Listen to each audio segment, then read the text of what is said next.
as you know, I have pre-orders coming in. And this book right now is the next one up to bat, right? I was asked this weekend what my favorite book I've written. And I can't lie, I think John and Dante are the funnest characters I've ever written. I think some of my strongest writing has ended up in the Traibon Family Saga. So I have to say my favorite book right now that I've written, that is published, is The Princess Priest. So it's really cool to know that I've got book 3 and 4 coming out October and February of next year for the boys, because their adventure is about to kick in high gear. I originally, and how I ended up with these two pre-orders back to back, is because I had to write book 3 and 4 at the same time. So the Assassin Saint and the Saint's Bloodeater. I had originally thought the boys would end up on the ship immediately at the start of book 3, and then I realized that there was a lot that needed to be addressed before I sent these boys to Scarlet Isles. We had to address John's mortality and Dante coming to terms with that. Also the realization that he has signed up to be an assassin and they expect him to do work. So there's that aspect. We also are reminded that Dante may be freak stellar with a claymore, but he is horrible at dodging and hand-to-hand combat. So he gets sort of talked into, hey, you have all these steps from staying here for so long and taking care of your sick friend.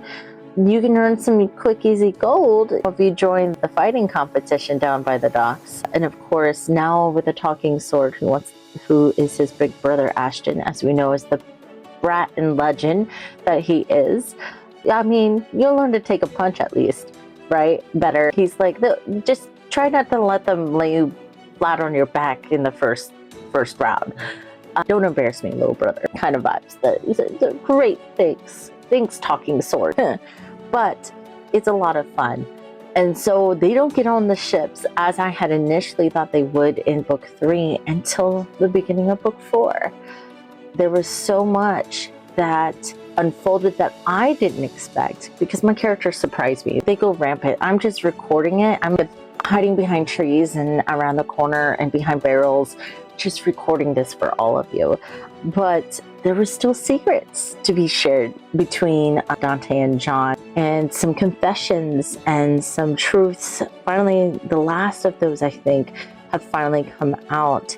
And then we also discover a little bit more about what it means to be a blood eater.